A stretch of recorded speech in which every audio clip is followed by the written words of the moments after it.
বুঝলাম না এত কম দামি স্মার্টফোন হঠাৎ এত হাইপে চলে আসলো কেন। টেকনো স্পার্ক গো 1 এই স্মার্টফোনের রিভিউর জন্য প্রতিনিয়ত আপনাদের কাছ থেকে রিকোয়েস্ট পেয়ে আসছি, কারণ এই ডিভাইসটা একেবারে এন্ট্রি লেভেল বাজেটেড, মাত্র 10,000 টাকা একটা স্মার্টফোন, যেখানে স্পেশাল কিছু অবশ্যই অফার করছে বলতেই হয়। যেমন ডিসপ্লেটা দেখুন একদম পাঁচল কালার দিয়ে আসছে, তারপরে এরকম প্রাইস পয়েন্টের ফোনে ফর দ্য ফার্স্ট টাইম আমরা দেখতে পাচ্ছি আইআর ব্লাস্টার সেন্সর, আবার রয়েছে দুইটা স্পিকার, যাও কিন্তু 15-16 হাজার টাকা প্রাইস পয়েন্টেও খুব একটা আজকাল দেখা যায় না। মোটামুটি আমরা যে সমস্ত জিনিস চাই কম দামের মধ্যে ওরা দেওয়া ট্রাই করছে, যে কারণেই হয়তো এত বেশি মানুষের রিকোয়েস্ট। অলরাইট, সব যে ভালো আছে এমনটাও কিন্তু না, কিছু জায়গায় স্টিল কমতি আছে, যে বিষয়গুলো আমরা আমাদের এই কয়েকদিন ইউসেসে পেয়েছি সেগুলো নিয়ে আলোচনা করবো আজকে। শুধু সেগুলো না, ভালো মন্দ সব কিছু নিয়ে আলোচনা করবো আজকের ভিডিওতে। বাই দ্য ওয়ে, দুইটা ভ্যারিয়েন্টে পাওয়া যাবে বাংলাদেশ মার্কেটে, একটা হলো 464 আর একটা হলো গিয়ে 4/128 GB ভ্যারিয়েন্ট। এর পাশাপাশি আপনি আরও 4 GB করে ভার্চুয়াল র্যাম পেয়ে যাবেন। আর এটার রেগুলার যে প্রাইস, অর্থাৎ যদি কিনা আপনারা টেকনোর শোরুম থেকে কিনেন, সেক্ষেত্রে এর দাম পড়ছে 10,999 টাকা এবং পরবর্তী ভ্যারিয়েন্ট 12,499 টাকা। বাট যারা দারাজ থেকে কিনবেন সেখানে আরও স্পেশাল প্রাইসে রয়েছে, প্রায় 500 টাকার মতো কমে দেখলাম কেনা যাচ্ছে আর কি। তো ভিডিও ডেসক্রিপশনে দারাজের লিঙ্কটা দেওয়া থাকবে, আমার মনে হয় ওইখান থেকে কিনলে আরও কিছুটা কমে কিনে বরং মানে ভালো একটা ডিল আপনি পেয়ে যাচ্ছেন। বাই দ্য ওয়ে, আমি বেশ ভালো রকমেরই অসুস্থ, ঠান্ডা লাগছে, নাকা নাকা টাইপের একটা ভয়েস পাচ্ছেন হয়তো, সরি আর কি এটার জন্য। আজকে কিন্তু আমরা ডিজাইন দিয়ে শুরু করছি না, ফার্স্টে আমি শুরু করতে চাই এর ডিসপ্লে নিয়ে, কারণ যে বিষয়টা আপনি দেখবেন এবং ফোনে সব কিছু তো ওখানেই চালাবেন। আর সত্যি বলতে এই ফোনের ডিসপ্লেটা আপনাদের ভালো লাগবে, কারণ ডিসপ্লেতে পাঁচল কাটআউট রয়েছে, যা এরকম প্রাইস পয়েন্ট একটু কমেই দেখা যায়। ডিসপ্লেটার সাইজ 6.67 ইঞ্চ, এটা এইচডি প্লাস রেজুলেশনের IPS LCD panel. IPS HD plus এগুলো নিয়ে আমার কমপ্লেন নেই, 10-11 হাজার টাকায় এরকম কিছু আমরা দেখি। তবে বাড়তি কিছু দেখছি কি, এখানে 120 হার্টজ হাই রিফ্রেশ রেট রয়েছে, এবং আমি চেক করে দেখছিলাম 120 হার্টজ ঠিকভাবে পুশ করতে পারছে এই ডিসপ্লেটা। অন্যদিকে পাঁচল কাটআউট থাকাতে ডিসপ্লের ওভারঅল ভিউ কিন্তু বেশ ভালো লাগছে। আর হ্যাঁ, রেজুলেশনের ডেফিনেটলি কমতি আছে, 720p রেজুলেশন কম মনে হবে যখন বেশ কাছ থেকে দেখবেন। মোটামুটি দূরত্ব থেকে দেখলে চালানোর উপযোগী, বা যারা কিনা মিডিয়া কনজামশন করবেন তাদের জন্য সুখবর হচ্ছে ডিসপ্লেটা একে তো বেশ বড়সড় সাইজ, অন্যদিকে পাঁচল কাটআউট থাকাতে কিন্তু এইটার ওভারঅল ভিউটা বেশ ভালো লাগছে। পাশাপাশি এইটাতে আপনারা ডুয়াল স্পিকার পেয়ে যাচ্ছেন, dual speaker with DTS system, যে কারণে মিডিয়া কনজামশন যারা করবেন তাদের জন্য কিন্তু একটা বাড়তি সুবিধা হিসেবেই থাকবে। আচ্ছা, তো এই ডিসপ্লেটা ইনডোরে তো ভালো রেজাল্ট দিচ্ছে, তাতে করে ব্রাইটনেস জনিত কোনো প্রবলেম আমরা ফেস করিনি। বাট যখন কিনা আউটডোরে গিয়ে চালাচ্ছিলাম ডিরেক্ট সানলাইটে, এটা চালাতে একটু কষ্ট হচ্ছিল, শ্যাডোতে আবার কোনো ধরনের সমস্যা ফিল করিনি। চালানো যায়, বাট আর একটু ব্রাইটনেস থাকলে এই ডিসপ্লেটা মানে সব জায়গায় ভালো পারফর্ম করতো আর কি। টাচ রেসপন্স ভালো। একই সাথে বলে রাখবো, এই ডিসপ্লেটার উপরে যদি টুকটাক পানি টেনে পড়ে বা তেল জাতীয় কিছু পড়ে যায়, সেই ক্ষেত্রেও কিন্তু টাচ কাজ করছে, এবং আমরা টেস্ট করে দেখছিলাম সে জায়গাও ঠিকঠাক রেজাল্ট দিয়েছে। তবে এই ডিসপ্লেতে কোনো ধরনের প্রোটেকশন আছে কিনা এই ব্যাপারটা আমি শিওর না, 2-3 বার ফেলে দেখি কি ঘটনা ঘটে। সবভাবেই ঘটে না, এইটুকু উচ্চতা থেকে পড়ে এ বেচারার কিছুই হয় নাই, ঠিকঠাক আছে। তবে আমার সাজেশন থাকবে একটা স্ক্রিন প্রোটেক্টর ব্যবহার করার। স্মার্টফোনটা out of the box run করছি কিন্তু অ্যান্ড্রয়েড 14 গো এডিশনে, আর এর উপরে থাকছে ওই যে হাইওয়েস 14। গো এডিশন থাকাতে আমি অসন্তুষ্ট হইনি, কারণ এই যে বাজেট ফ্রেন্ডলি ডিভাইসগুলো, এগুলোতে গো এডিশন বা মানে অ্যান্ড্রয়েডের গো ভার্সনটা থাকলে পরে হয় কি, ও লাইটার অ্যাপ্লিকেশনগুলোই ব্যবহার করবে, সেক্ষেত্রে ফোনটা লং রানে গিয়েও একটা বেটার রেজাল্ট দিতে পারে বা একটা স্মুথ রেজাল্ট দিতে পারে। তবে টেকনো ক্লেম করছে এই ডিভাইস থেকে রেখে 4 বছরের ফ্লুয়েন্সি প্রোটেকশন জাতীয় ব্যাপার স্যাপার পাওয়া যাবে, মানে ল্যাগ ফ্রি স্মুথনেস পাওয়া যাবে। এখন আমার কথা হলো 1 বছরের ওয়ারেন্টি দিচ্ছে, এর পরের যে 3টা বছর, এই 3 বছরে যদি আমার ফোনে ল্যাগ মারে, সেক্ষেত্রে আমি এই ফোনটা নিয়ে কার কাছে যাব? এই প্রশ্ন আমার টেকনোর কাছে অবশ্যই থাকলো, আশা করছি আপনারা উত্তর দিবেন।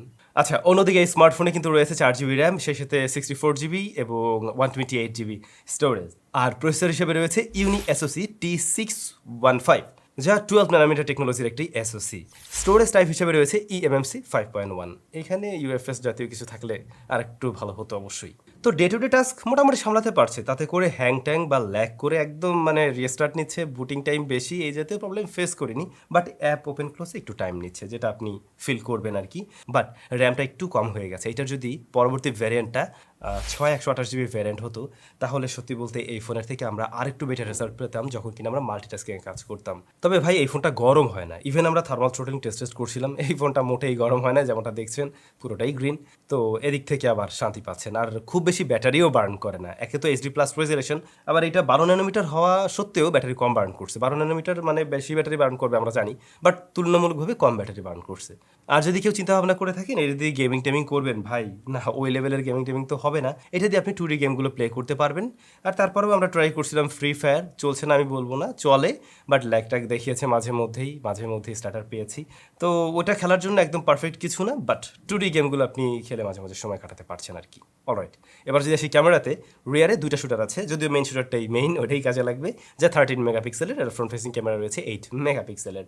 তো মেইন শুটার থেকে আমরা যেমনটা দেখছি একটু পপটপ টাইপের কালার দিচ্ছে, আবার একটু কন্ট্রাস্টই লাগছে। আর একটু লেস কন্ট্রাস্টে যদি ছবিগুলো প্রেজেন্ট করতো তাহলে বোধহয় আরও বেশি ভালো লাগতো। আর এক্সপোজার ব্যালেন্সে একটু ইস্যু আছে, যদি পারফেক্ট লাইটিং কন্ডিশনে থাকে তখন এর ক্যামেরা মোটামুটি ভালো ছবি দিতে পারবে আপনাকে, বাট ছবি তোলার সময় একটু স্টেডি হাতে তুলতে হয়, আর জুম করলে বুঝবেন যে ডিটেলের একটু অভাব আছে, আর একটু ডিটেলে ছবি আসলে আরও বেশি ভালো হতো আর কি। লো লাইটে আমরা ছবি তুলছিলাম এটা দিয়ে, বাট লো লাইটে খুব একটা আশানুরূপ রেজাল্ট দেয় নেই অ্যাজ এক্সপেক্টেড, যেখানে আমরা দেখছি হাইলাইট ব্যালেন্স করতে গিয়ে স্মার্টফোনটা হিমশিম খাচ্ছে, বার্ন টার্ন করে ফেলতেছে, এরকম একটা অবস্থা। তো যদি নিউট্রাল লাইট পায় বা মোটামুটি ঠিকঠাক লাইটিং কন্ডিশন পায় তাহলে চলনসই টাইপের ছবি পাবেন, বাট নাইট মোডে ভরসা না রাখাটাই উত্তম। এই স্মার্টফোন দিয়ে আপনি চাইলে পোর্ট্রেট মোডেও ছবি তুলতে পারবেন।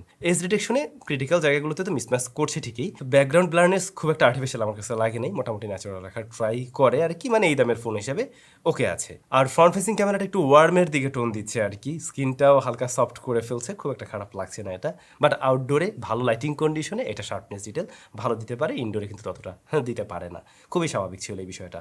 ভিডিও রেকর্ড করা যায় 1080p 30 fps এ, স্টেবিলিটি রেখে তো অভাববোধ করবে, এবং এক্সপোজার ব্যালেন্সও বেশ টাইম নেয়, ভিডিও চলে একদমই অ্যাভারেজ, যদি কিনা আমরা 10-11-12 হাজার টাকার ফোন হিসেবে চিন্তা করি বা কম্পেয়ার করি আর কি। ক্যামেরায় আরেকটু ইম্প্রুভমেন্টের মনে হয় জায়গা ছিল, বাট ভাই এবারে শুরু হচ্ছে এই স্মার্টফোনের স্পেশালিটির জায়গাগুলো। অলরেডি ডিসপ্লের পার্টে তো বলে আসলাম 120 হার্টজ পেয়েছেন, বাট এর বাইরেও আরও বেশ কিছু বিষয় পাচ্ছেন যেগুলো আপনি এরকম প্রাইস পয়েন্টের ডিভাইসে হয়তো একদমই পাবেন না। নাম্বার 1, এখানে আইআর ব্লাস্টার সেন্সর রয়েছে, যে জিনিসটা দিয়ে আপনি চাইলে রিমোটের কাজ করতে পারবেন। আইআর সাপোর্ট করে এই ধরনের ডিভাইসগুলোকে কন্ট্রোল করা যাবে, যেমন ধরনের এসিকে কন্ট্রোল করতে পারেন বা টিভিকে কন্ট্রোল করতে পারেন। এই জিনিসটা কিন্তু কাজে লাগে, অনেক সময় কাজে লাগে, এবং আমি বলবো এই সেগমেন্টে ফর দ্য ফার্স্ট টাইম আমরা এমন কিছু দেখছি। আই হোপ অন্য ব্র্যান্ডগুলো এই ব্যাপারগুলো ইন্ট্রোডিউস করবে বা নিয়ে আসবে, আমাদের এই সুবিধা রয়েছে। ডুয়াল স্পিকার যেমনটা বলছিলাম, তো দুইটাই স্পিকার থাকাতে অবশ্যই সাউন্ড কোয়ালিটি ভালো পাচ্ছেন, বিশেষ করে যারা মিডিয়া কনজাম্পশন করবেন তাদের কাছে ভালো লাগবে। মানে যখন একটা ভিডিও দেখছেন দুপাশ থেকে যদি একটা সুন্দর সাউন্ড আসে, জিনিসটা ভালোই লাগে। তো এটার লাউডনেস খারাপ না, লাউডনেস বেশ ভালো, বাট ফুল ভলিউমে গেলে একটু ডিস্টরশন আসে, আর হালকা মাঝে মাঝে একটু কাপা কাপা টাইপের একটা ফিল হাতে আসে, একটু কমিয়ে রাখলে ভালো সাউন্ড পাওয়া যায়। লাউডনেস খারাপ না, সো একদম ফুলে হয়তো যাওয়া লাগবে না। আর এটাতে রয়েছে সাইড মাউন্টেন ফিঙ্গারপ্রিন্ট স্ক্যানার, এটার পজিশনটা আমার হাত অনুযায়ী একটু নিচ দিকে লাগছে আর কি, তবে এটা ফাস্ট এবং একুরেট, জাস্ট অ্যানিমেশন ডিলে আছে একটু। রয়েছে IP54 রেটিং, তার মানে হঠাৎ করে স্প্ল্যাশ লেগে গেলে পানি ঢোকার পসিবিলিটি নেই। এছাড়াও এই ফোনে কিন্তু জাইরোস্কোপ সেন্সরটা কাজ করছে, আমরা টেস্ট করে দেখছিলাম, একটু স্লো বাট কাজ করে আর কি। আর এই ফোনটাতে ব্যাটারি রয়েছে 5000 mAh এবং চার্জার হিসেবে পাচ্ছেন 10 ওয়াটের চার্জার এর বক্সে, তবে এটা সাপোর্ট নেয় 15 ওয়াট। বাট আমার কথা হলো ওরা মানে 15 ওয়াট সাপোর্ট দিল, বাট বক্সে ওরা দিয়ে দিলে এমন কি সমস্যা ছিল, ওটা থাকলে আর একটু দ্রুত সময় চার্জ করতে পারতাম, বাট এখন একটু বেশি সময় লাগবে। তবে সত্যি বলতে এটার ব্যাকআপ বেশ ভালো, অর্থাৎ ব্যাটারি ব্যাকআপ 1 দিন প্লাস টাইম ইজিলি চালানো যায়। আর থাকলো ডিজাইন, না ডিজাইনটা কার সাথে জন্য মিলে এটা আপনারাই বলবেন কার সাথে মিলে।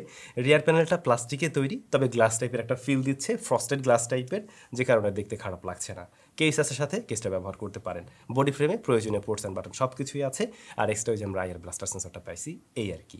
সো আমি বলবো যদি কিনা কেউ 64GB ভ্যারিয়েন্ট কেনেন, একটা ভালো মানের মেমোরি কার্ড পরে কিনে নিন, বা থাকলে তো সুবিধা। তো এই ফোনটায় ইমপ্রুভমেন্টের জায়গা নিয়ে যদি আমি বলতে যাই, যে জায়গাগুলোতে আমার কাছে একটু কম মনে হয়েছে, যেটা আরও বেটার করতে পারতো, এই ফোনটা হইতে পারতো এরকম 4 128 এবং 6 128GB, তাহলে খুব দারুণ হইতো। আর থাকলো ক্যামেরাটা একটু ইমপ্রুভমেন্টের সুযোগ ছিল। আর ওই যে তখন যেমনটা বললাম যে বক্সে যদি 15 ওয়াট বা 18 ওয়াটের চার্জার থাকতো তাহলে প্যাকেজটা আরও সুন্দর হতে পারতো।